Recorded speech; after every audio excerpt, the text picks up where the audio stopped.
Howdy, everybody. Bob Tallman for No Spin Rodeo.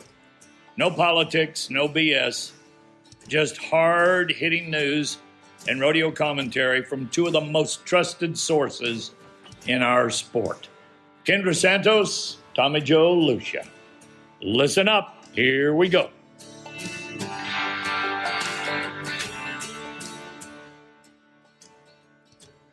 So I've got two ways to do this, fans.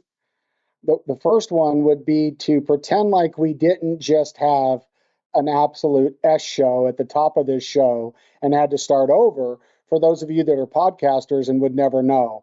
But since we're No Spin Rodeo, we just had a Titanic type technical wreck. And I'm going to preview this. This is not our normal show open. I'm going to preview this with, we now have made some technical adjustments, but if this thing goes to heck again, and the Titanic goes down, we're going to do this show on another day. But we're going to give it a shot. Hello, Tommy Joe Lucia. Welcome to No Spin Rodeo, as if nothing happened before now. And joining me is First Lady of Pro Rodeo Journalism, Kendra Santos. And before we have technical difficulties, we're going to get right in to a guy that I never really know if he likes me, but I like him. Legendary West Coast producer, not necessarily just a stock contractor. We'll talk about that later. Representing the Flying U Rodeo Company, one of the most brilliant men in the business. He just is. Ladies and gentlemen, while we have him and can see him, Reno Rosser. Hello, Reno. Hello, guys. Thanks for having me. We can hear him. Yeah, how about that? This is we're rocking with bourbon right now, people. Right. Well, hello, Reno. Kendra is probably chomping at the bit because Kendra does not like when everything goes wrong, and neither do I. Kendra, I know you probably have way more background and good stuff to start this off with, Reno, than I do. I could reread all of the stuff that I Googled on the many stories you've written about the Rossers, and then you would call me a plagiarist. So at this time, I'm going to let you start this interview with Reno Rosser. Well, this one's so personal to me. I think that I'm now 5 generations of my family knowing the Rossers. So I'm going to really date myself here, the old gray mare. June 22nd, 1974, I'm at Slack at Reno with my dad, who's roping calves and bulldogging. And at Slack, they announced Cotton has a brand new baby boy, and they named him Reno. I believe you were born at about 1:30 in the morning or something that morning, maybe? Does that seem about? Do you remember, Reno? Is that how the story goes? Saw the light?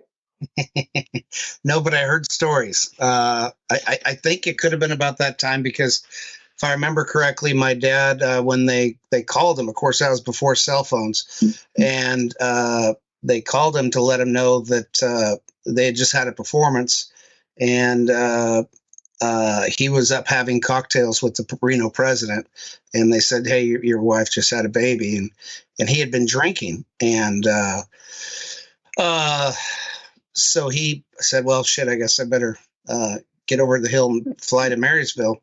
So he went to the airport and sucked on oxygen a little bit just to sober up, because apparently that'll sober you up.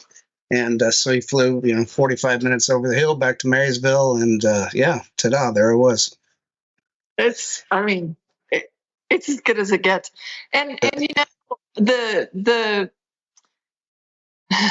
there's a picture that's one of the most heart-wrenching, coolest rodeo pictures I've ever seen. Fernando Sampson took it 48 years later. The fact that your dad died on your 48th birthday on June 22nd, 2022, and the fact that on that night you are your father's son because you saddled up this is, what do they call him? The P.T. Barnum of professional rodeo, right? And right. You learn from the best. You saddled up, you led his best horse, Rodney, in. The crowd went wild. The show went on, and Cotton Rosser smiled from heaven. I mean, it was just as good as it gets. I think that a lot of people who maybe haven't known you all as long as I have, which is, I've known you guys since I remember knowing anything. I think people would be interested to know that your dad has 5 kids, Mhm. right? Okay. Yep. So with Linda, he had Lee, Cindy, and Brian. Correct. Your mom's name is Joanne. Correct. And Karen and Cotton had Catherine. Correct. Yep. Okay. So anyway, Reno is the wildest, richest rodeo in the West. What are the words you would use to describe being your dad's son? Well, I thought you were going to say Reno is the wildest of the 5 kids, which that was true. But yeah, I was definitely the black sheep of the family for most of my life until my dad figured out I was the only one dumb enough to stay in this business. But yeah, and then I grew up. But what your question was? What was it like to be Cotton's son? Is that what you're asking? Yes, I mean, I'm guessing it was not boring. Oh, no. It was not boring. And I think Tommy Joe was raised similarly. You never tell your dad no. And you're expected to do everything. I think the only event that I haven't done in rodeo is barrel racing and tie down roping. But I've done everything else. Rode bull chariots, fought bulls for 18 years. Picked up, steer wrestled, rode broncs, fought, and rolled wagons. I mean, you just didn't tell him no. I competed professionally for a few years. I thought I was going to ride broncs professionally until I was going up against another bronc rider named Cody Wright and Cody DeMoss at Denver. And I thought I just have zero chance at this. And, my dad was getting older and I needed to come home and somebody needed to help him. I think at that time he was 75 or damn near 80, and somebody needed to help. And I thought, if we're going to continue this on, it's too hard to be a contestant. I think the last year I was competing, I was at a rodeo and I'd be backing in the box in the steer wrestling and looking over at the bucking chutes to make sure they were loading the broncs. It's just too tough to produce a rodeo and competed in it as well. So it was a great childhood. I wouldn't have traded it for anything. I hope that I can raise my children the same way that my dad raised me. Well, being an all-around cowboy is also, following right on his footsteps. And I don't know, I think it would be interesting. He, of course, was a, big time star for Cal Poly. And, he loved nothing too much more besides his family than Cal Poly. And I feel like he told me that the 2 most important things he learned when he was there was to fly a plane and read off of his hand or something like that. And learn to ride on his hand. Yeah. Yes. Yeah, I even did that at Cal Poly. You had to pass, right? The Rosser tradition at Cal Poly is unmatched. But the all-around, he was an extraordinary all-around champion until, was it an auger or something? It was a ranch accident, ended his career. Tried to take a leg off of him, right? That's correct. A lot of people forget that Cotton worked every event in rodeo. He actually gathered the last of the cattle off Catalina Island, which I didn't know until I ran off and got married there. And he took the money that he got from that contract, came here to Marysville with Linda, built this ranch. And as he was building the ranch, he stubbornly had an auger jam up, and he went and jumped up and down on it. At the time, he was extremely successful. I mean, traveling with Casey Tibbs and everybody, really kicking ass. And the auger got him. They said he'd never walk again. He'd be wheelchair bound. Back then, cowboys didn't have insurance. Ben Johnson, Casey Tibbs, and several other well-known rodeo people came here and produced a rodeo right here in Marysville for Cotton to help him pay his hospital bills. And he took that money and bought a Western store, which is Cotton's Cowboy Corral, which is now the oldest ongoing Western store in the state of California. At that time, the Western, before there was Boot Barns, Walmarts, and Amazon, the Western store was kicking ass. So he went and bought a rodeo company with Dick Pasco. So full circle here with the Pasco family. So, yeah, that's kind of it. Well, was it called Golden State Rodeos at first? That's when Lex Conley was involved. Smartest man ever in rodeo. Yep. He was Absolutely. brilliant and a very Brilliant. good man. Yes. Very good. Yep. It's for sure. Okay, so your dad's showmanship was absolutely legendary. Talk about that. I mean, did he instill that in you, or it just come in your blood? No, you figure it out when you see his shows. It's all about the crowd. He was never, and I'm sure you guys all know this. He was never a contestant favorite because he was about the crowd first and foremost. Watch out, that lady in the other box there. She has stilettos. No. He will get you. I grew up going to Cotton's rodeos, and I mean, he was out there every single time, up and down those chutes. Let's go, boys! Like keeping it rolling. And I mean, good for him. Whether they liked it or not, the show, it had to be a show. If you want more added money, you needed the show to succeed. Yeah. Correct. Yeah. If you don't have a crowd, you're not going to have sponsors. And if you don't have sponsors, you don't have a rodeo. So we learned that very quickly, that it was about a show. It was a sport, but we really emphasized on the show and how we can keep it changing every year and try to keep and Tommy's good at this, keep coming up with innovation and we're in a tough market out here. We're not in San Angelo, Texas. We're not in Utah. There's so many entertainment options in California. You got to persuade people. Why do I want to turn down Disneyland and all the things to do out here, the beach and this and everything? Why would I want to go to a rodeo? And so it's very challenging for us. Utah, you can go put an arena in the middle of the desert and you'll get 5,000 people. That's not the case in California. It takes a lot more work. Yeah. I understand that. And going, say with Oak to like country rodeos in Oklahoma and stuff, I mean, that place is going to be packed. They did zero advertising. Everybody comes there. They bring, a picnic lunch with them, and it's an annual. It's so beautiful. Those rodeos are going to be there forever without all the work. I don't think people understand the external pressures. I guess we can just go ahead and say it. I mean, rodeo has come under some very, very heavy fire in, for example, Los Angeles, and you were on the front lines, weren't you? We are. We are the dam that's holding all the water back. And if this dam breaks, all hell's going to break loose throughout the country. And a lot of people don't realize that. And we have to fight so hard. I mean, I just got an email here from Reno Rodeo about a humane issue. But yeah, legislatively, we're doing a pretty good job out here. We participate in Ag Day. We knock on doors at the Capitol.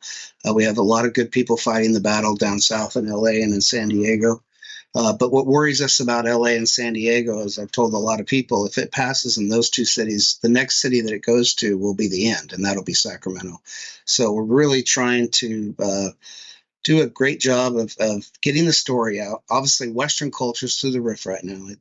Kendra, I told you at that meeting 3 years ago in Fort Worth, we have the Taylor Sheridan effect, and look where we're at right now. Rodeos at levels that we've never thought. I wish Cotton was alive to see it, because I honestly think that Cotton never thought rodeo would be where it is today.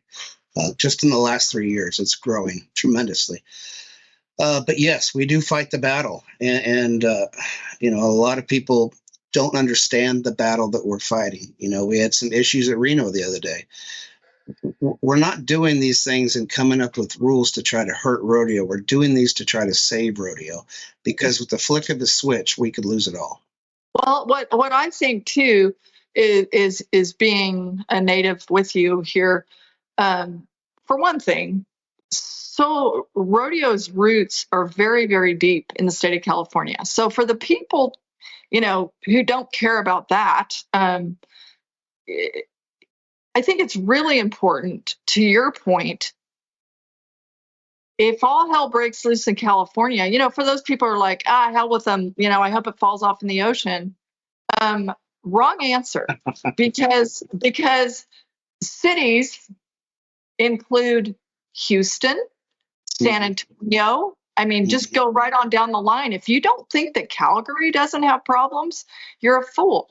Yeah. So So we got to hold the line. And incidentally, the meeting that you pulled together, Taylor Sheridan himself attended, which, says a lot about you and your army of people that you've recruited, to this situation. But people taking pot shots, at California or whatever, that's just foolish for the entire sport. And nobody wants this sport to thrive more than we do. But this is a big battleground, and it's vitally important to win in order for the entire country and world to prosper in our sport. And, unfortunately, there's a lot of people out there that will say Reno and Flying U Rodeo, they hate calf roping. I don't hate calf roping. I want to protect it, but it's really hard for me to protect it with some of the things that we see at rodeos day in and day out. We're trying to protect it. Hey, listen, there's nothing more than I love more than watching Fred and Cody battle it out at Thomas and Mack. That's some of my greatest memories of the NFR. I love calf roping, but we're finally at a point in California. It's a moral issue, and you could have the greatest calf roping announcer in the world, Justin McKee, explain it to a crowd, and they just don't like seeing a baby animal getting jerked over. And I know, Kendra, you and I have spent hours, I know, Kendra, talking about this. We don't want to get rid of calf roping. We just want it to evolve. And if we don't involve with our customer or clean our house, somebody else will clean it for us. And we don't want to do that. I think that it's really important that everybody stick together. If people think that this is some sort of a new issue, here's the deal. The issues that can be a problem in, California or maybe Calgary or, urban areas, this is nothing new. Yeah. When I was a little kid at San Francisco's Cow Palace and all the wolves are there, it's the playoffs to the NFR and every top 15 guy is there. The calf roping was held at 11 p.m. after the rodeo, folks. This was in the 1970s, okay? So it's not like this is a brand new issue. And we do all need to work together, but we better not just be people just hating on each other and digging their heels in, because it's not the same here as it is in rural Kansas or Oklahoma. Those crowds there, it's so different. But those people still know that eggs don't come from the grocery store. They come from a chicken. Correct. So anyway, let's talk Reno Rodeo because you just left the 106th. How many years was this for the Rosser family in Reno? 69 years. Next year will be 70. Yeah. The loyalty and the bond. That's like a lifetime. It is. Yeah, I haven't been there for all of them, but quite a few of them. And as I told somebody the other day, when Cotton started there, it was wooden bucking shoots, and it was a 2-day rodeo. So to see that rodeo, and it wasn't just Cotton, the committee, the volunteers, it takes 1,000 volunteers, the community, at what point, did they stop? Why'd they stop at 10? I really think Reno could probably go 15 days. They sold out all of their performances. And not only are they selling out the performances, you have 12 to 13,000 people in the crowd, but there's also another 3,000 people out at the Jack Tent, the Cougar Cantina. The whole place is flooded. So it's we're very proud to be a part of that event. And we feel like we're part of the reason of the success, but it takes a whole team. And the Reno Rodeo has a great group of people. We have a new boss every year, which is always kind of a challenge, that wants to do something different and make their mark. But anyways, we've learned how to manage that. But wow, what a great rodeo. We had a great rodeo, great weather, a few little incidents, but other than that, it was phenomenal. The sunsets at Reno are second to none. Oh. Yeah, they're pretty hard to beat, aren't they? Yeah, it's something else. You can't. It's just not possible. So how would you say, when it comes to producing a rodeo, how are you the same and how are you different from your dad? Oh boy. So he's more out front. I'm more of a Tommy Joe behind the scenes kind of guy. And not that Cotton ever wanted the attention. That's just how he was. So a lot of things that you see happening around there are happening behind the scenes. A lot of the groundwork that goes into the production before the rodeo, the ideas, he's more out front where I'm probably going to stay a little behind. I don't, not that I don't care for the attention. I can get a lot more done if I'm not riding the rail. So, but him riding the rail all these years is also what made him an icon. So, in visiting with fans and letting every little girl touch his horse as he rides the rail. So that's how we're different. For sure. And I mean, I'll never forget, very shortly before he left this world, him being horseback at Santa Maria. And there were a few people, you guys were a little worried, like, should he be out there, And I remember like talking to you or Cindy or something and saying, my golly, if he dies on his horse, would that not be the happiest thing that ever happened to him? He virtually did anyway, right? Yeah, I mean, yeah, absolutely.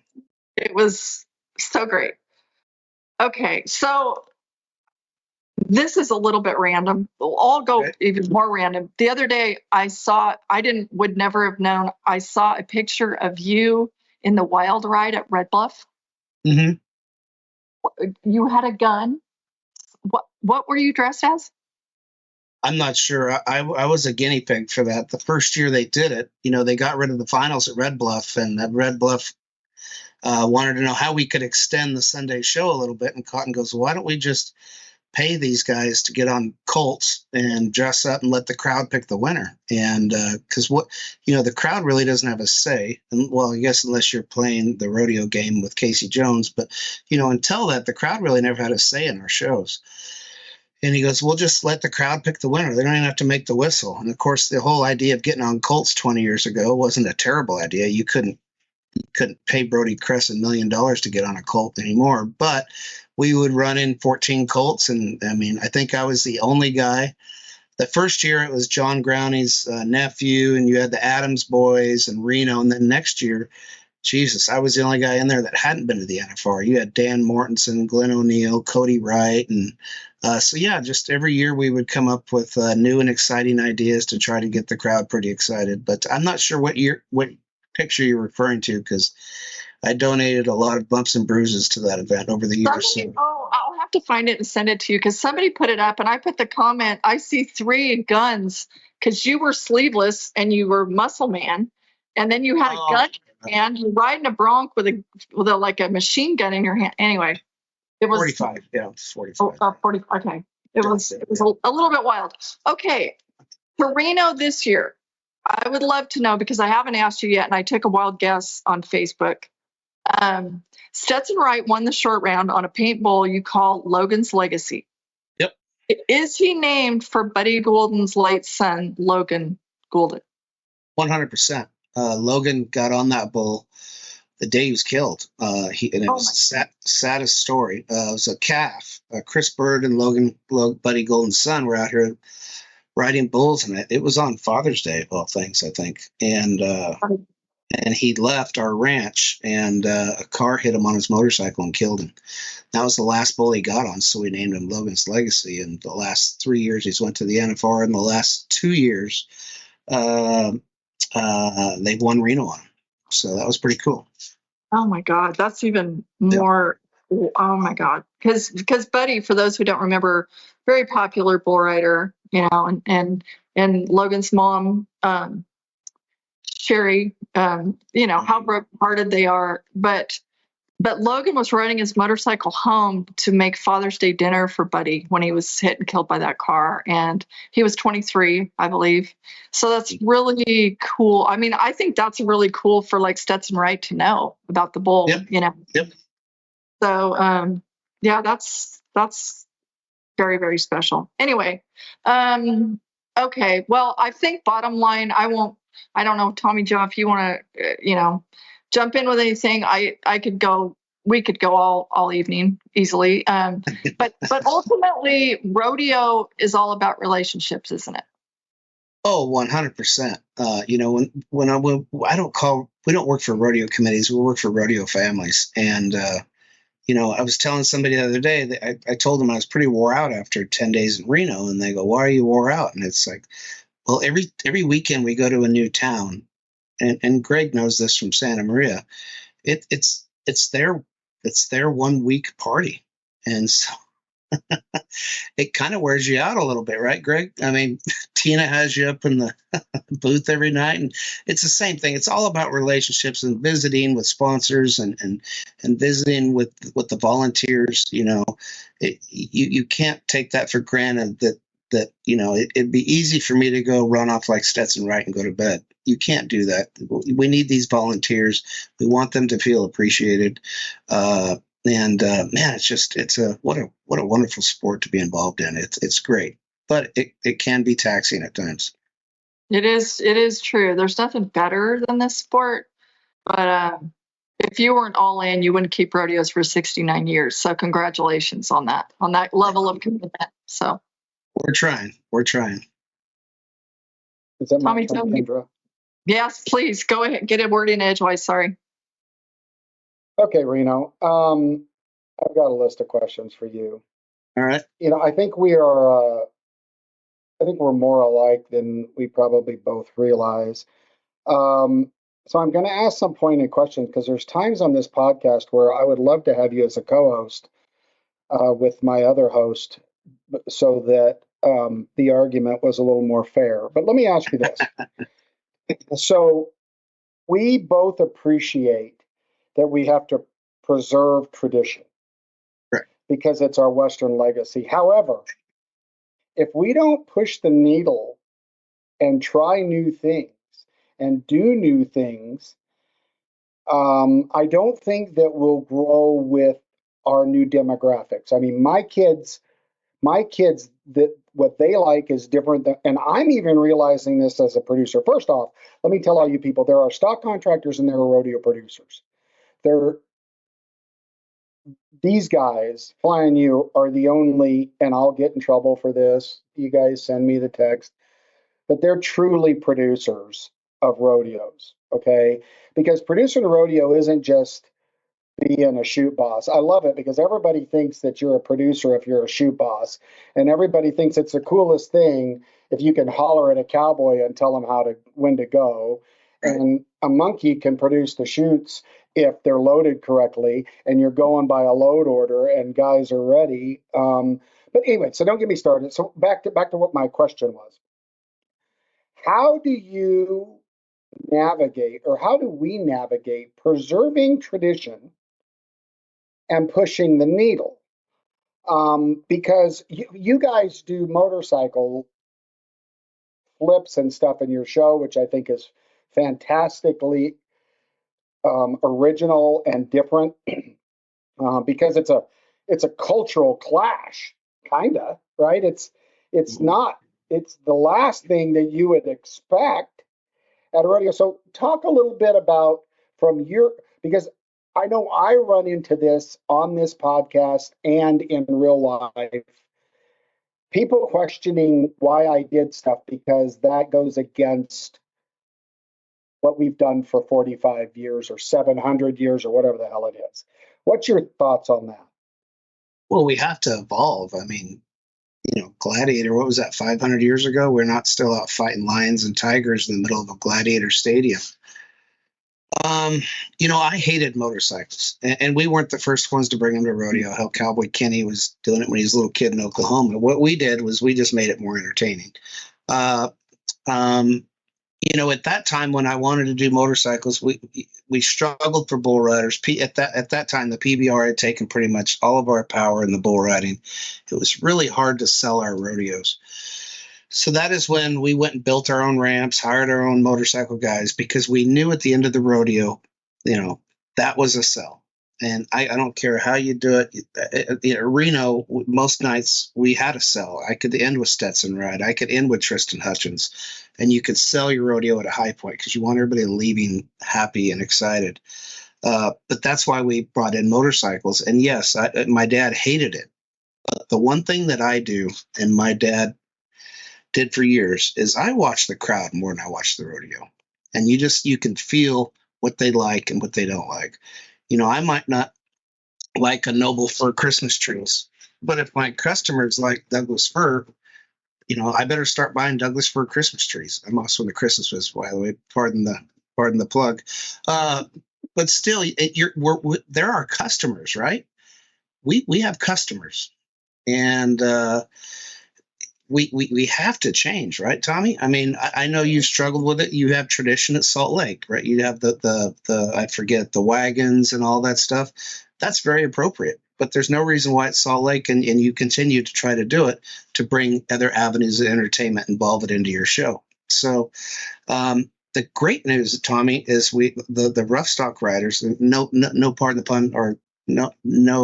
I'm not kicking the tiny bit guys to the curb, but God, we've got the greatest group of bull riders now. Absolutely. We've got so much rough stock talent. We got bareback riders now. God, I mean, yeah. At Reno, I don't know that we even needed a specialty act. So it's interesting how we go through the even flows of the quality of contestants. But in our smaller rodeos, it's Santa Maria. Greg will tell you, nobody knows who Stetson Wright is. Nobody has a clue. Maybe Dustin Noblet's tent over there. A couple people in his tent might know who Duck, but nobody knows. They don't care. But they sure love the motorcycles at the end of the show. So, well, and the interesting thing to me is that, just like we've had this conversation, and now I get all this feedback on No Spin because Kendra and I got in an argument about ties in events, and I said, well, fans want to see a winner, right? Well, and and at the end of the day, it doesn't really matter. It's how you package the event. But I don't want to just talk rodeo, because we could have way more fun while we have time, I think. So I've got an insider. He's my brother, who you guys are really close. I'm envious. But he tells me that you now have decided you hate Texas because you finally went there. Is that a true statement? Oh, no. I go to Texas quite a bit. My best friend is Eddie Preifert. And so I visit Mount Pleasant quite a bit. In fact, I was just there the other day. We were working on some, I guess I could tell you, we're working on some innovative things that we're trying to help again with rodeo. We have horses that stall. And unfortunately, it's always usually the good ones. And we're coming up with a system that I've actually been experimenting with for about 5 years now. And now Preifert is installing air into the chutes to kind of help motivate the horses that do stall. And that way we can get rid of electrical prods. But yes, I love everything about Texas except your heat. I love your fuel prices. But your heat, I was in Glen Rose, Texas, and at 9 o'clock at night, I go out on the balcony in my hotel, and it's hot. Like, you guys don't cool off. I mean, holy cow! It's and our lakes are not clear like they are where you are. No, they're muddy. Well, yeah, because we get massive rains and mud, and right. people eat catfish, and if you've eaten catfish, you're basically eating fish with mud in it, right? I mean, that's what they do. Okay, well, I'm going to keep off I always go on left field, and that's all right. So, what? So, Nicole, you're married to a lawyer. Mm-hmm. In a typical relationship, you get into debates. Yeah. I get into debates. I'm not married to a lawyer. How often do you win an argument?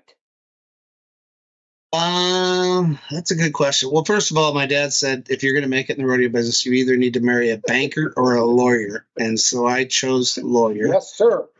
But I've asked her, if we move to Utah, if I can marry both, because you really need both. But I love Utah, by the way. Yeah, no, we don't argue a lot. She really stays in her lane. She will argue with me when I think I know the law better than she does. But we really don't argue. We have a wonderful relationship. She is not a cowgirl by any means, which is fine, right? It's great. It's great. Ideas from a different perspective. Yeah, but she's got a lot of rodeo committees out of trouble. And she writes a lot of press releases for me when I get in trouble. So no, it's a wonderful marriage. So, and I never thought that I would actually pull off marrying a lawyer, but I did somehow. So you probably don't play a game of Sudoku with her, or very many board games, probably just to be safe, right? Yeah, that's the main thing. You don't want to try that. Yeah. Right. Now, most of the people that listen to our podcast and those who haven't been, Reno and I grew up literally, well, and so did I think a lot of our families, but we grew up like literally, and so did Kendra in this business. Like, and so, but you're a prankster. And those of you who know you're a prankster, because when I went to Santa Maria, I was waiting and you steered clear of me, but I was waiting the whole time. However, so I've got a question. In your long line of pranks, can you share with us your favorite? Or if you can't share your favorite, share a good one. Okay, well, it'd be really hard to. I'll tell this one because Greg's on. There was a legendary rodeo announcer, and he's a dear friend of mine, and his name was Eddie Cutts, and he was announcing Santa Maria before it got brought back to its prominence that it is today. And he would run off during the mutton busting, and he would go have a beer, which I didn't think was fair. I mean, I don't get to run off and have a beer, and when he announced, he would throw his feet up on exactly where Greg's board is, and just announce the rodeo, just kick back, and so it kind of pissed me off that he was drinking and I couldn't. And so one day, and Greg will tell you that Santa Maria is covered with sand, the hills, and there are a lot of red ants, not like Texas ants, but red ants. And so I put a Snickers bar out there, and it just got covered with red ants. So, anyways, Eddie ran out to go to get his beer during the mutton busting, and I ran up there and put that candy bar with about 1,000 red ants right where he puts his feet. And he comes up there and sure enough pops his feet up there and goes to announcing the calf roping, and all of a sudden you hear, "That son of a bitch! God damn it! What?" And he went to running out the announcer stand. Those ants went up his pant legs and were just biting the shit out of him. So, anyways. He didn't. The next two perps he didn't leave during the mutton busting. So that's probably Greg. There's your Santa Maria story. So, well, I've got two more for you, and they're a little more serious because Kendra wants me to be serious. I have a hard time with that. The Rosser, you have some of the best, and everybody knows I wouldn't say it if it wasn't the truth. You have some of the best livestock in the business, with competing against a lot of money in big checkbooks, a lot of ground, a lot of this and a lot of that. It's fair, is it not fair? And would you expound on it that the breeding, like true breeding, what you guys have accomplished with the size of your ranch, with where you live, with all of the things, and you probably won't say this, but I'll say it for you. It's truly incredible, the talent of livestock that you have. And when we talk about Cotton the producer, absolutely true. But he also understood the value of bloodlines, and that the livestock is just as loved as the cowboys. Expand on the challenges of keeping up with the Joneses. I mean, there's some guys out there that owns livestock that got a lot, and I don't mean a little, I mean a lot of money. Now, they may, like we just heard that Teton has having a dispersal sale. So we didn't know that was coming. Yeah, that maybe this is a little harder to make work. Right. So can you expand on how'd you pull that off? Because people don't realize you guys are doing something that most people couldn't do. Absolutely. What we're most proud of, and again, I can't take all the credit for it. My sister Cindy and Cotton, I mean, they started the breeding long before. I mean, well, granted, Cindy was a phenomenal barrel racer, and she got into the barrel horse breeding. And then when she had her awesome son, Michael J., he had an interest in the bull breeding, and that brought Julio didn't bring Julio, but they, because of Michael's interest in bull breeding, went on to produce some of the greatest bulls in PBR history right here in Marysville. Okies in Texas hate to hear that, but some of the best bulls that have ever been to the PBR came right here from outside that gate. So we kind of had a head start. Bronc Bainline, Chris Bird, who work for us now, they oversee, and Cindy oversee our breeding. What's really cool about our livestock when you come to our rodeo, 99.999% of the animals you see at a Flying U Rodeo have one brand on them. And not many people can say that. We've been very fortunate. I love Pete Carr to death. He's a dear friend of mine, but and he's starting to get his own breeding going because he's not been in this business he hasn't had the luxury of being in this business for almost 70 years. But a lot of these guys starting out with a lot of money, what's interesting is they're coming into this business thinking they can make money, and then they find out really quickly, oh shit, there's no money to be made in this. But there's a lot of guys that are very successful businessmen. Jerry Nelson, Pete Carr, Stay Smith, who have all been extremely successful outside of rodeo. And I kind of wish some days, it makes me a little jealous that I wish I had that budget to go out and buy all that stuff, but I don't. We have to raise it all, unfortunately, because as even Pete Carr and Stay Smith will tell you, there's not enough money in rodeo to go buy stock. You have to raise it unless you have other avenues of income. So, but yeah, we're very proud that we might go buy a bull or two out there. Try to buy some rideable bulls because that's pretty much all you need anymore. And then we try to raise the rank ones. So, well, congratulations. Your livestock is. I'd put your 10 against anybody's 10. So last question for me, because I think it's an interesting one. I read that your dad kind of looked up to Gene Autry. Oh, absolutely. And that he was kind of instrumental in basically getting the cowboy hat on your dad's head. Here's my question. Our current youth, do they have a Gene Autry? Have we done a good job in Western lifestyle? I mean, Yellowstone's great, but you're probably not going to say to your daughter, hey, look at this character and grow up to be like her. Do we have a Gene Autry today that our kids can look up to that makes them want to wear a hat? And there may be one, but I'm just asking. One, Cody Johnson. Good one. That would be my one. And there's not many after that, unfortunately. Well, and I would say Trevor Brazil, but here's the problem. Yeah. Yes. You said something earlier that people negate, and that is Stetson Wright probably, maybe at the end of the day, going to be one of the greatest cowboys ever to put a hat on. I mean, we'll see, but he's fantastic. He's unbelievable now. You said, well, not very many of him know him. Well, that's part of the problem of our industry is we have not done a very good job of promoting our heroes, and our heroes haven't done a good job of being promotable, right? Now, social media is helping that, and in some ways it's hurting it. But isn't it true, though, that, Trevor's fantastic, but a lot of people don't realize the quality of human and all of the great traits that Trevor has? Absolutely. And that's one of the Wright family. I mean, I talk to Cody Wright probably once every 2 weeks, very close with him. And in Stetson, finally we have a Wright with some personality, right? I don't mean that in a mean way. Well, Jake had personality, but he's retired now. But the Wrights, I kind of what I saw at Reno the other day, and I kind of got on Stetson a little bit.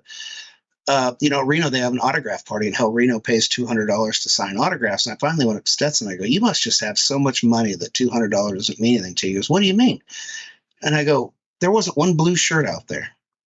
And they kind of reminded me of Ty Murray when I was a little kid. As soon as Ty and Cody got done riding, they grabbed their gear bags, they jumped over the back gate and ran out to the car because Ty at that time didn't want to deal with any of that.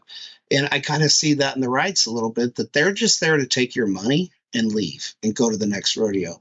And I don't know if it's a social awkwardness or it's just a business mentality. They are just there to take your money, and they've been very successful at it. So I guess to go back to your question, I mean, you look at some of your fan favorites over the years, Fred Whitfield, Billy Etbauer, Cody Ohl. Why were they big names? I mean, Cody Ohl had personality, but Fred and Billy didn't. You couldn't hardly get those two to say anything. But why did the fans really relate to them? And I'll tell you why. Because you never saw them trying to win the average at the NFR. You saw them going at every damn round they could. And it wasn't their personalities that got them. It was their mentality inside the arena. I would agree with that. Absolutely agree with that. Well, and I can tell you that all my years in the PBR, Ty Murray wrote big checks Oh, I know. for fines for not signing. And I'm not talking little checks. Now, he was smart enough to trade some of those out, but that didn't change in the PBR either. Yeah. Ty had somewhere else to go, and it wasn't along the fence. Yeah. Now, the opposite of that was Tuff Hedeman, who Tuff would be out there, Absolutely. and we would be trying to take dirt out of the arena, and Tuff would be getting mad because he had just had an hour conversation with one fan. Yep. Absolutely. So there's a lot. It's just different people and different ways that they approach the business. Yeah, but I'm sure their sponsors and the people that brand with them would enjoy them being out there with the fans a little more, and that's kind of what I tried telling Stetson. But Stetson is so focused; he just wants to rodeo.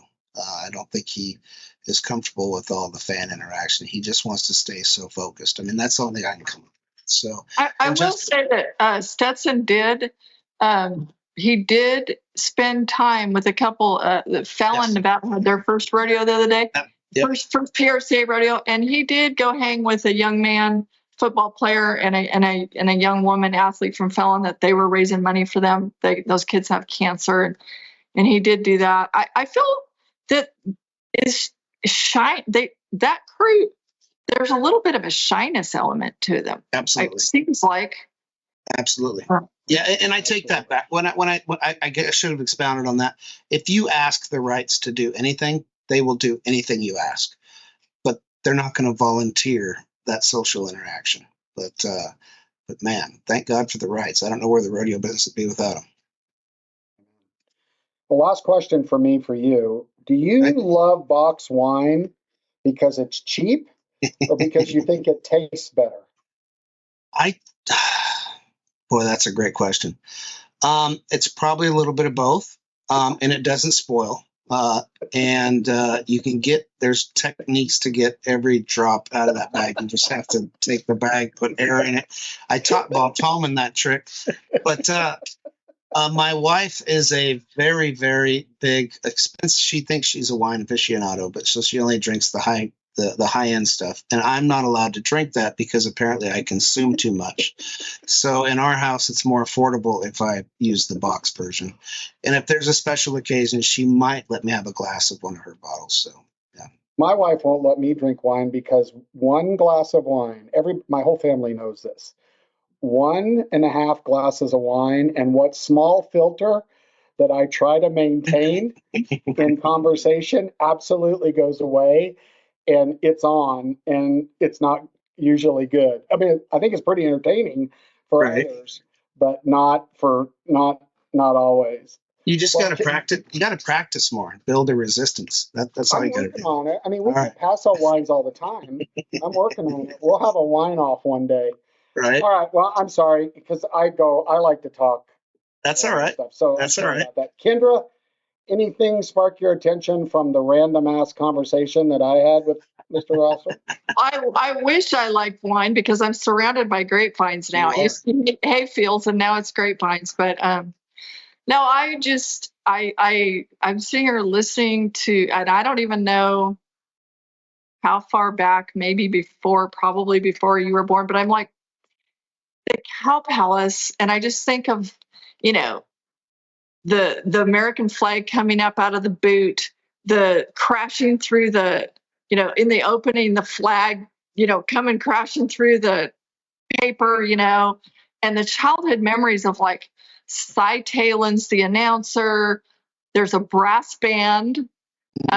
It's every run and every ride. The brass band starts up there, up top, and I mean, are you old enough to remember Stubb Hill and the Saga of the West? Yeah. I mean, that was like, oh my God, I loved the Saga of the West. It was like the greatest. But I mean, when you talk about the evolution and all the things, I mean, I can't even count how many different, openings or acts or different things that your family has brought to rodeo. It's, I mean, things that we will actually stop and watch. And if a cowboy's, staying there for 3 or 4 days, that he'll actually watch that every day.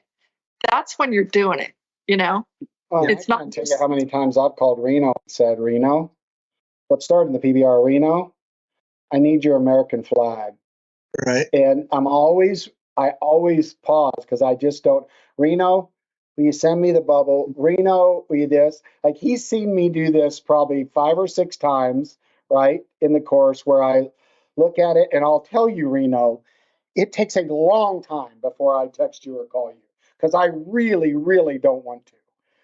I don't want to admit that you did it better than me, but he knows. We've called him. I Well, mean, we brought that huge flag into the PBR finals. We brought that in when I called him was right after 9/11.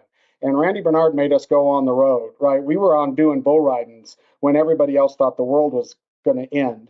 And we went to the finals, probably the best opening I've ever produced. And I called Reno and I said, I got to have your flag for this. It's got to be your flag. And this thing was a monster.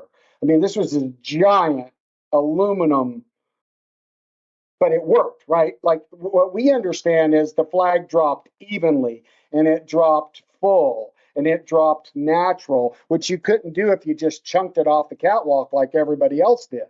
And so I'm just saying, thank you, Reno, for the innovation. Thanks for letting me borrow some of it. Maybe someday you'll want to borrow something from me. I doubt it. But even if you don't, it's okay. But hats off to the true rodeo producer.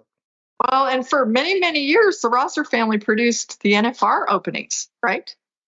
Right? For a long time. Did Reno mute?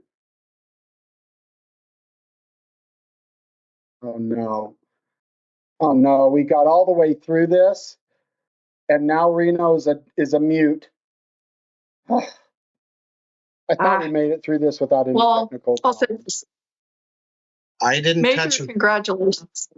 I think I didn't hear touch anything. He's back. Okay, I that didn't is touch anything.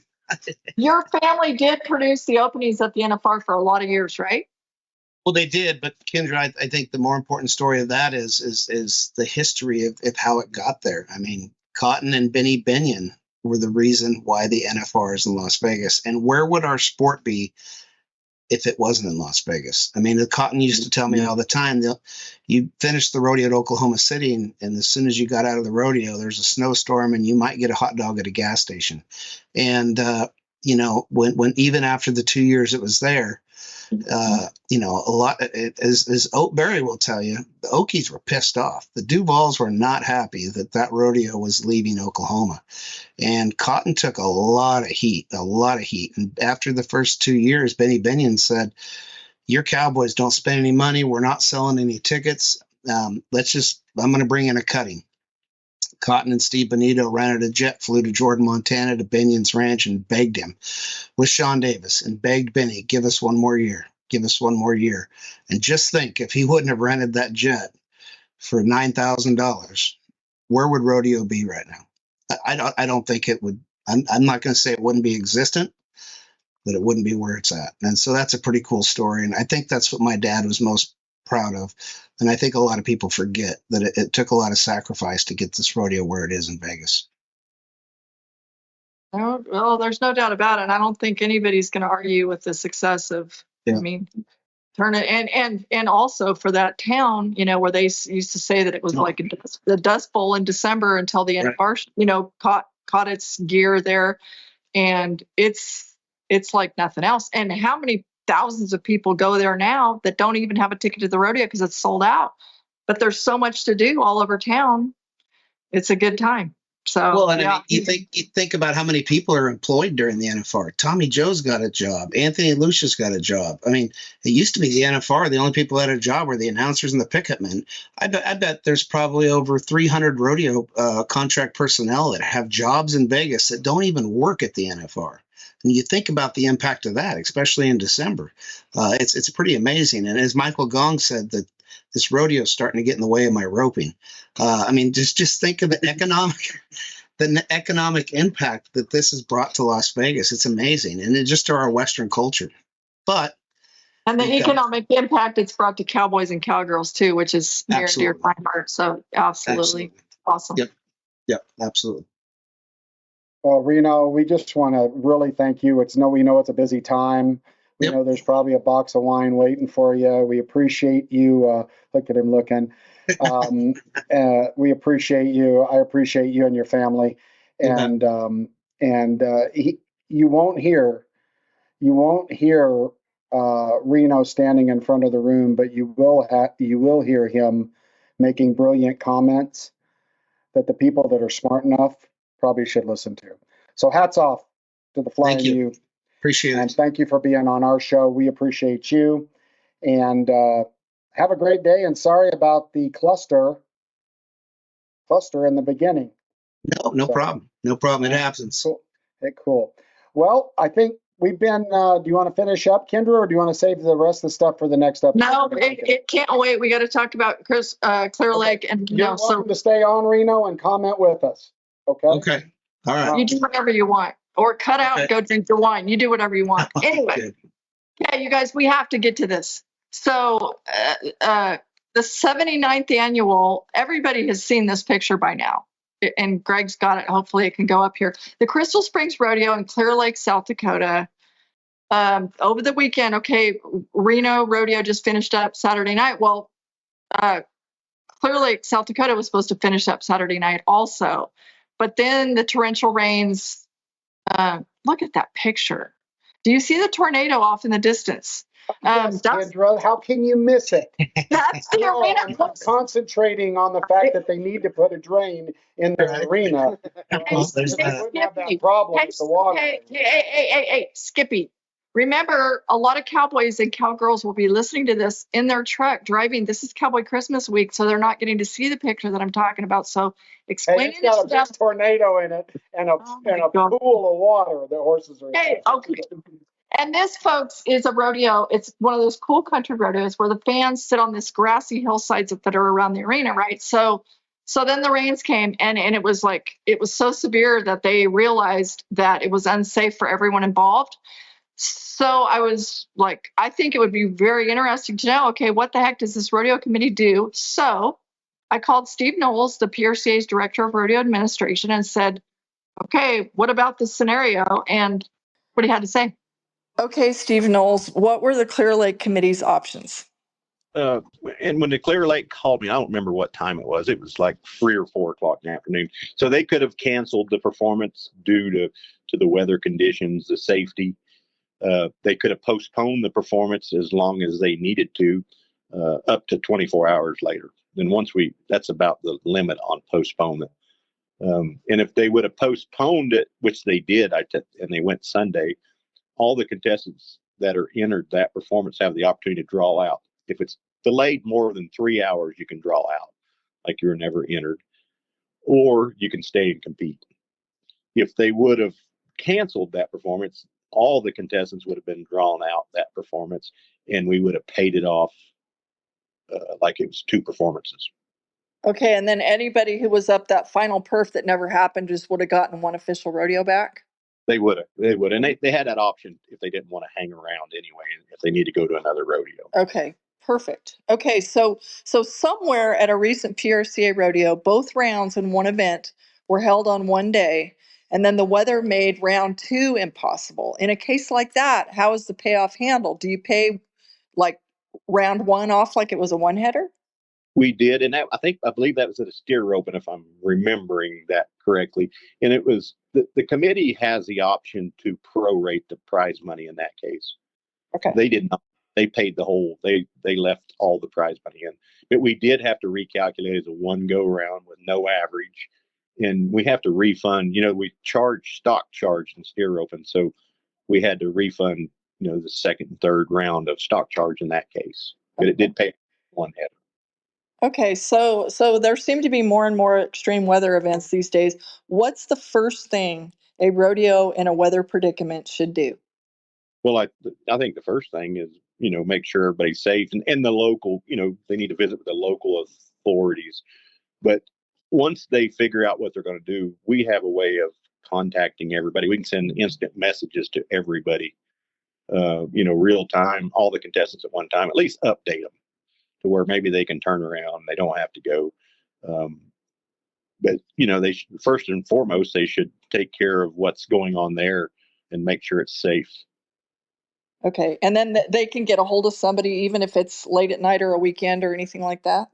Well, unfortunately, it's usually me, but I usually, if they leave a message, I'll return their call as soon as possible. Yes. Okay. the judges are always involved in that, and they can all get a hold of me. That's who usually calls me in a situation like that. And like Clear Lake, we just, I don't know what time it was, but it wasn't very early in the day, and we got it postponed. They were debating whether they're going to cancel it or postpone it, but they ended up just postponing it. Okay. Well, I sure appreciate you in that position and being able to reach someone to get these answers everybody's wondering about. So thanks a lot, Knowles. You're welcome. All right. Take care. Bye. Well, that was cool and interesting. I will say, since we still got Reno on, and he may disagree with me, Knowles is a breath of fresh air, I think, in this game. I think he's done a very good job in his position. What say you, Reno? Absolutely. I think he's done a wonderful job, and that's the worst job of rodeo, right? To deal with 300 calls a day from cowboys that have never read the rule book, that you have to basically read the rule book to them when they could have just opened it up themselves. It's a terrible job. And when Steve was hired, I was extremely happy but sad at the same time. We just lost arguably our best judge in rodeo. But I don't know who else you would have put in that position. Oh, and what I most respect from Knowles, and he's done it on this podcast, he's done it with me in person, he'll say, yeah, we screwed up, right? Yep. Instead of making excuses, instead of pretending like it didn't happen, blaming it on something, he said, yeah, we'll screw up. I said, we're going to fix it. He'll go, we're trying. Right. That means something. That's real. That's the real world, and I appreciate that. And I think he's doing a heck of a job. Job. Okay, the one thing that I had, this came up, and since we have Reno on, this is fun. We've been hearing that there's been some disappointment in some of the people watching the Cowboy Channel because they're seeing a lot of old content, and we all really, what Teton Ridge hasn't figured out yet is that we are all real people, and you need to talk to us. We need to know who you are. We need to trust you. We need to know you. And Teton Ridge buys Cowboy Channel. And so we had a lot of feedback on here, Reno. We had a lot of stuff saying, hey, what's going on with the Cowboy Channel? Da, da, da. And so then what recently came up, Kendra shot me a text, and I'm like, yeah, I agree with you. She said, what's up with 100 rodeos in 100 days? Is that happening? Da, da, da. So I did some research on that. And the first person that I called, and if you caught the first part of this live, you might have heard this. If you didn't, but anyway, I called Mr. James Miller. You know James. Yep. I mean, he's an executive now. In case you haven't talked to him, right. His tie is much tighter. Right. You know who James is when you call him, and I respect you, Mr. James. But I called him, and he answered my call. He always does. He's a great guy. I'm just giving him a hard time. And I said, hey, what's up? Are you guys doing 100 rodeos in 100 days? Or did you abandon that? And maybe you'll let No Spin tell the fans what's going on.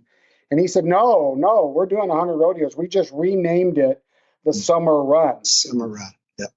Okay. Well, thanks, James. Thank you. I understand that. Thank you. He said, the same content. Okay. I'll report that. Now I'm going to give my personal narrative. You changed the name probably for a reason, because it's not holding you to 100 rodeos in 100 days.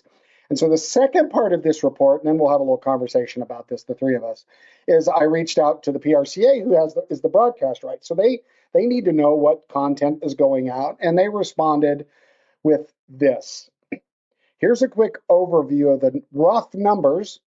Some interesting adjectives in here. Rough numbers for the Summer Rodeo Run. Name change. 119 PRCA rodeos are scheduled to run across linear and the Cowboy Channel. 119. 425 plus performances across linear and the Cowboy Channel. Now, you guys don't crucify me. I'm reading this. This is what I'm reading, okay? 49 live or delayed PRCA rodeos on linear. 41 PRCA QT rodeos, which I think are tour rodeos. That's what I think the QT stands for. QT rodeos, 41 PRCA QT rodeos on linear, 212 PRCA perfs on linear, 175 total events across linear and the Cowboy Channel. Now, unless we get a math wizard in here, that doesn't tell me anything. Yes, ma'am. What's the difference between linear and the Cowboy Channel? Well, I assume that's the streaming platform. So in most sports, and we haven't done that yet here, but in most sports, and it's going to go there, predicting. So that's the streaming, and then you've got the cable channel. And what Teton Ridge is going to try to do that Patrick Gotch didn't is push all of the content on the streaming platform and create new and only special rodeos. This is only a guess. Go on the network, the cable channel, because that helps them monetize it. Now, Patrick was so driven to succeed. In fairness to him, and there were times when I thought Patrick was kooky, but in fairness to him, he put a lot of content out on both. Everything went everywhere, and the fans loved it. And in the beginning, I said, never will work. It's never going to work. Junk rodeo on is, well, I was wrong. Stand corrected, because there's a lot of people that want rodeo 24 hours a day. And those are the people that are now saying, what's going on? What's going on with the Cowboy Channel? I used to watch Billie Jean's backyard rodeos, mutton busting at 7:20 when I heated up my mac and cheese, and it ain't on anymore. And so my point, and I'll kick this over for conversation, the fans will know if those 100 rodeos in 100 days happens. Regardless of the numbers, those fans, they are true blue fans and want to see this. And we'll see if this is Wizard of Oz stuff. I'm not saying that it is Wizard of Oz stuff or the truth. I'm off my bucket. You guys go. I think you're 100% right, and I can't say that because I heard that, but I know before James Miller took that job, him and I were both in the agreement that of the 100 rodeos, maybe 50 of them should be on TV. I produce a few rodeos that have no business being on the Cowboy Channel. They're just hometown. I don't want to name them. I don't want to offend them. In fact, one of them's on the Cowboy Channel. But there's just some rodeos that don't belong on the Cowboy Channel. They were never meant to be televised. And you hit it on the head. Patrick was putting rodeos on the Cowboy Channel that I don't think show well. In fact, some of them embarrassed me a little bit. And I think Teton Ridge is doing quality control on what they're putting on the channel. Now, we'll still put you on the app, but we're not going to put you on the channel. And maybe that's a fair trade. So as Kendra being a rodeo mom, she probably wants every rodeo on the Cowboy Channel so she can see what her boys are doing. So, well, to be clear, that question about what's up about with the 100 rodeos in 100 days, it didn't come from me. It's like on every chat room on the internet, right. you know.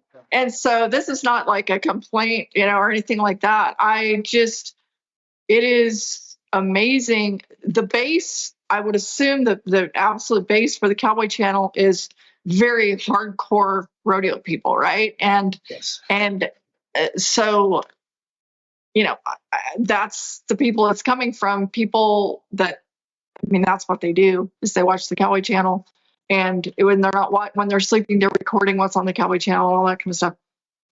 I'm not here as a complaint. I do think it's worth mentioning that the absolute dispersal sale of Teton Ridge performance horses will be held on Monday, September 29th.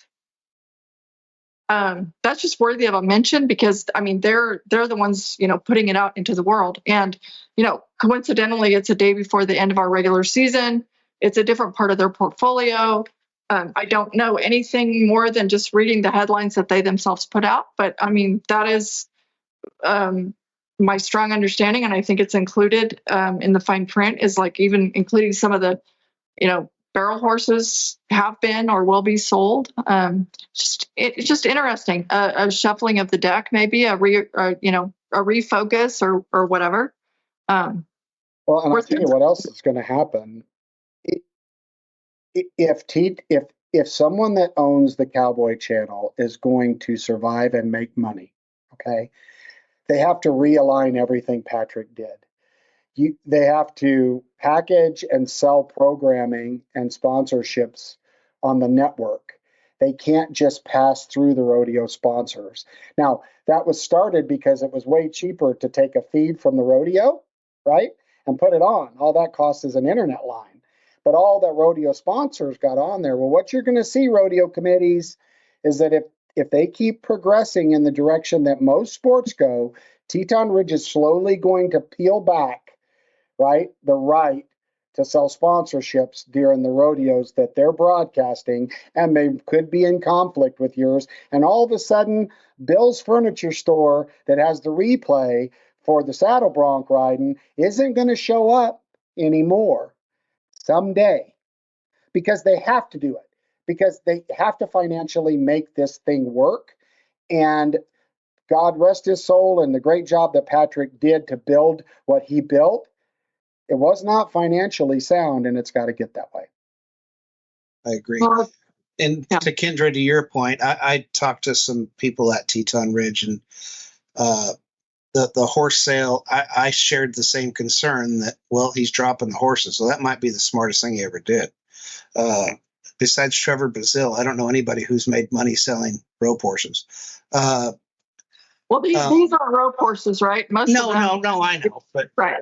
but still, Fancy horses for sure. yes, very nice horses, but not even related. And my sources tell me Teton Ridge is full steam ahead. They just did their rodeo live at the Reno Rodeo and spared no expense with their setup, and did a phenomenal job. I'm with Tommy. I think we're gonna start to lose the local sponsors, and I saw that coming from a long time ago, and I'm surprised it's not already happening. And I think it already is, as Greg will tell you. They'll go to commercial break when you're trying to play commercials at rodeo, and we knew that was coming. Well, Go ahead. Go ahead, Kendra. Well, No, there's a whole, I mean, there's such a deep conversation that we don't have time for, but for people who don't really understand it, it's like, national sponsors, there are certain sponsors that the PRC has that are like first right of refusal. There are very, very rarely is there an exclusive sponsor. So a lot of rodeos, to make ends meet, do sell local sponsorships. But when it all comes down to the everybody doing their books, these are the sort of things, and most people would consider in the weeds, that's part of the reality for what makes the wheel go round at all these rodeos across the country. I agree. And at Teton Ridge, for that matter, right? So everybody's trying to balance their own books. Yeah. When I was standing, go ahead, Greg. You go, then I'll finish this. This is another random. Go ahead. So a couple things I wanted to say. Some of the guys that I talked to at the Cowboy Channel are saying that they're going to do kind of like golf productions where they're going to bounce around between rodeos. They're going to be, in Oakley where there was a really nice bareback ride, and then they might go somewhere else, Livingston, for a bull ride. So it's going to be kind of a random production as they go through. So a lot of these rodeos that aren't on the Cowboy Channel directly will be, they'll have a couple rides show, stuff like that. And then I wonder if at some point there'll be, like hockey or baseball, where they kind of take over the in-arena signage with putting their own signage in there. Oh, they can sure do that, but the problem is they don't want to pay for it. They're already trying to do that, and I tell them no. But I'm saying like they do in baseball, or baseball or hockey. They get paid in what baseball, you see on TV. You don't see any of the local, unless they have a camera that's not set up right. They have their own. They put their own sponsorship on all the arena dasher signs. It's all computer controlled, but it'd be something that they could do internally at the Cowboy Channel. Yeah. Well, the random thing I was going to say is I was in a meeting at the Teton Ridge Ranch when they were building it in Peaster, Texas. An amazing place. I was there for some meetings, and the ranch manager was like, well, here comes the pipe. And I bet it was 20 something loads of pipe for pipe fence, 20 semi loads of pipe. And those of you that have ever well, even this was 3, 4, 5 years ago, maybe. But I mean, the amount, and they were running fiber across the entire property. So my point is the amount of money that was spent just on fence and fiber for that ranch would intimidate a pretty wealthy person. So they spent a lot of money on that, so let's hope that with the dispersal sale, I don't know if the ranch is going with it, but let's hope they can recoup some of their money and put it into rodeo media, which is great because they can probably make money in rodeo media. There's not a whole lot of people that make money in the horse business. Right. Cool beans. Well, we're going to go around the table. Final thing. Reno, we might ask you to come on more often, especially when we're talking shop, because I'd love to have someone that leans my way. Because but we'll just do final round the table on today. We'll end with Kendra. We'll start with you, Greg. Something that you thought was cool or something you wanted to say that you didn't say, and then we'll go to Reno, me, and end with Kendra. On mark, get set, go. Well, I think it was very interesting to have Reno on. He's got he puts on a great show. There were some comments on Facebook or YouTube about how they love the motorcycles that you guys put on at the end of the show. I think it's great. So I really enjoy working with you, Reno, and I wish we did more rodeos together. But thank you for what you do. Absolutely. Thank you, Greg. Back to your comment a minute ago. The reason why we're not seeing a lot of these rodeos on the Cowboy channels, again, Teton Ridge is trying to make this financially stable, correct? And we agree. Oh no, he coughed and now we don't hear him. Let Greg work on it. Evidently, if you have a flatulence or cough, it kicks the mic off. It says you're muted, Reno. It does say you're muted, Reno. There. No, you muted again. I can see the microphone. It's got a slash through it, Reno. Hit it again. There you go. Can we hear him?